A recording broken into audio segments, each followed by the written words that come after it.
असलामुअलैकुम programme जवाब खपे सां गॾु मां आहियां इम्तियाज़ मीर। एहतजाज जिंद इस्लामाबाद में शुरू आहे डी चौक ते ऐं टकराव जी सूरत हाल भी आहे। एहतजाज ऐं कुझु हलाकतूं भी थियूं आहिनि ऐं शिरपसंदनि जी गाॾी जेको आहे जे टकर सां रेंजर्स जा अहलकार फौत थिया आहिनि।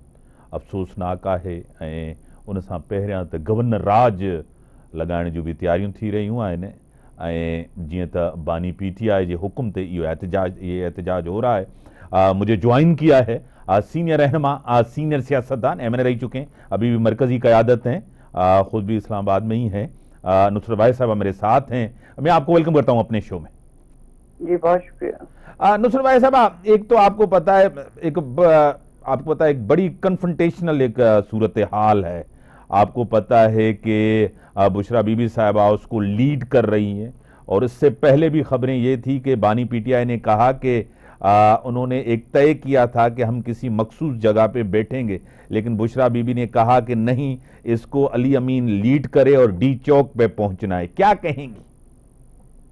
बिस्मिल्लाहिर्रहमानिर्रहीम। बहुत शुक्रिया इम्तियाज साहब अपने प्रोग्राम में मुझे लेने का। देखें, जो इम्पोर्टेंट चीज़ है वो ये कि बुशरा बीबी ने, गंडापुर ने और बुशरा बीबी ने और इवन आरिफ अलवी साहब भी उसी में है कंटेनर में, इन लोगों ने लीड संभाली हुई है और ये लेके आ रहे हैं लोगों को, जो लोग पिछले 2 दिन से सफर कर रहे हैं और उनके पास रहने को जगह नहीं है, खाने को खाना नहीं है और बहुत बहुत मुश्किल हालात हैं कि सुबह के टाइम पे लोगों ने देखा कि चादरों में लोग बैठे हुए हैं और कांप रहे हैं। ज़ाहिर है इस्लामाबाद या KP में ठंड बहुत होती है, इस वक्त बहुत शदीद ठंड हुई है और लोग उस ठंड की परवाह किए बगैर वो आगे बढ़ रहे हैं और एक जमे गफीर है जिसे कहना चाहिए कि बिल्कुल समझ नहीं आती। जब आप देखते हैं तो आप हैरान रह जाते हैं कि ये सारे 8 किलोमीटर लंबा गंडापुर का कारवां है।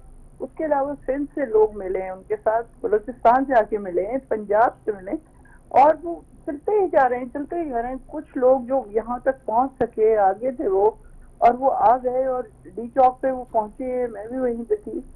जो आंसू गैस फेंकी जा रही है बिल्कुल बगैर सोचे समझे, इंतहाई खतरनाक है। वो नॉर्मल गैस नहीं है, ये आंसू गैस एक एक्सट्रीम फॉर्म की होती है जो जब आती है तो बिल्कुल लगता है कि आप सांस लेने के काबिल नहीं है और आपकी आंखें जल के बुरा हाशर हो जाता है, यानी वहां खड़ा होना मुहाल है।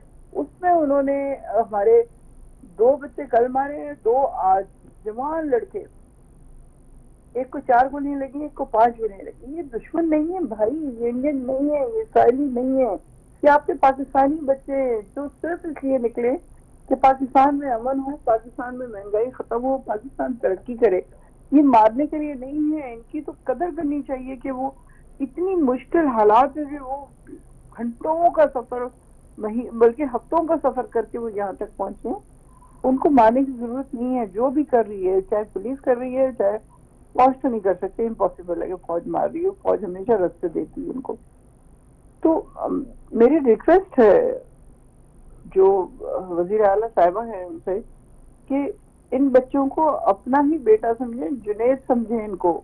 जिस तरह आपको जुनैद की जिंदगी अजीज है, इसी तरह इनकी माओ को अपने बेटों की जिंदगी अजीज है। किस तरह अब उनको मरवा रही हैं, अगर आप नहीं तो कौन मरवा रहा है? इंटीरियर मिनिस्टर साहब हैं, उनके अपने बच्चे होंगे, डेफिनेटली उनके अपने बच्चे होंगे।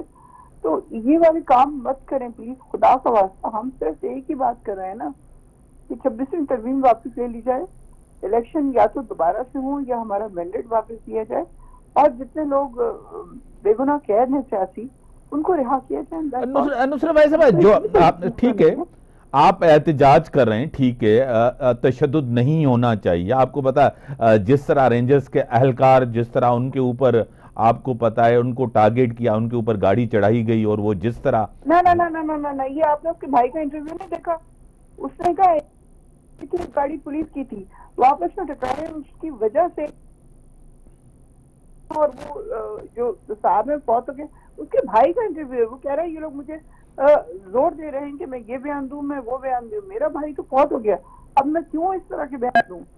इसमें किसी हमारे लोगों ने नहीं मारा, ये तेजी से जा रहे थे और उसमें पुलिस की, इनसे रेंजर्स की गाड़ी से टकराई है और उसके فوت ہو گیا. نصرت بھائی صاحبہ، جس طرح ایک بدضد ہے، آپ کو پتا ہے بشرا بی بی صاحبہ کہ میں یہاں سے جاؤں گی نہیں، اور یہاں پہ آخری دم تک جب تک بانی پی ٹی آئی کو میں لے کے نہ جاؤں. آپ کو پتا ہے کہ اس طرح کراؤڈ لے کر آپ جن کے اوپر کیسز ہوں آپ ان کو لے کے جائیں، اس طرح کیسے ہو سکتا ہے؟ آپ اتنی بڑی، آپ جس طرح آپ کہہ رہی ہیں کہ اتنی بڑی سیاسی جماعت ہے اس کو لیڈ کر رہی ہیں، اور جن کا سیاسی رول نہیں رہا، سیاست کو سمجھتی نہیں ہیں، ان کے یہ بیانات ہیں، جس طرح لیڈ کر رہی ہیں، کسی کی بات بھی نہیں مانی، کیا کہیں گی؟ دیکھیں لیڈ وہ کیوں کر رہی ہیں؟ کیونکہ ان کا شوہر اور دنیا کا، پاکستان کی دنیا کا سب سے بڑا لیڈر اس وقت جیل میں ہے، اور بے قصور جیل میں ہے. آپ کہہ رہے ہیں ان کے پاس مقدمے ہیں، کون سے مقدمے ہیں؟ سارے مقدموں سے وہ رہا ہو گئے، اور اس کے بعد ان کو نئے مقدمے میں بھرتی کر لیا گیا. تو یہ تو رانا ثناء اللہ نے شروع سے کہا تھا کہ اگر ان کے مقدمے ختم ہو گئے، ان کو رہا کر دیا گیا، تو ہم نئے مقدمے بنا لیں گے. تو وہ نئے سے نئے مقدمے بنائے جا رہے ہیں. بے گناہ ان کو قید کیا ہوا ہے. ڈاکٹر یاسمین کی سیٹ پہ بیٹھے ہوئے نواز شریف صاحب، اور وہ 72 سال کی یا 78 سال کی خاتون کینسر پیشنٹ، وہ ہر روز بیمار پڑ رہی ہیں تقریباً، اور ان کو ہاسپٹل بھیجا جاتا ہے، اور جیسے ہی وہ ٹھیک ہوتی ہے وہ کہتی ہیں مجھے جیل میں واپس بھیجو. اسی طرح اور بہت سارے ہمارے لوگ جیل میں ہیں. تو ان کی رہائی ہونا لازمی ہے. یہ سارے فیک مقدمے ہیں، فیک ساری چیزیں ہیں. ان کو پلیز، یہ جب اگر چاہتے ہیں کہ پاکستان قائم رہے، اگر چاہتے ہیں کہ پاکستان قائم رہے، آپ کی طرف سے چاہتے ہیں کہ پاکستان قائم رہے، تو ان کو یہ چیزیں ختم کرنی پڑیں گی. اور بی بی اس وقت اس لیے ہیں وہاں پہ کہ ذوالفقار بھٹو کو جب پھانسی ہوئی تو کیا نصرت بھٹو نہیں آئی میدان میں؟ نصرت اور ان میں فرق ہے سیاسی طور. نواز میدان میں نہیں آئی.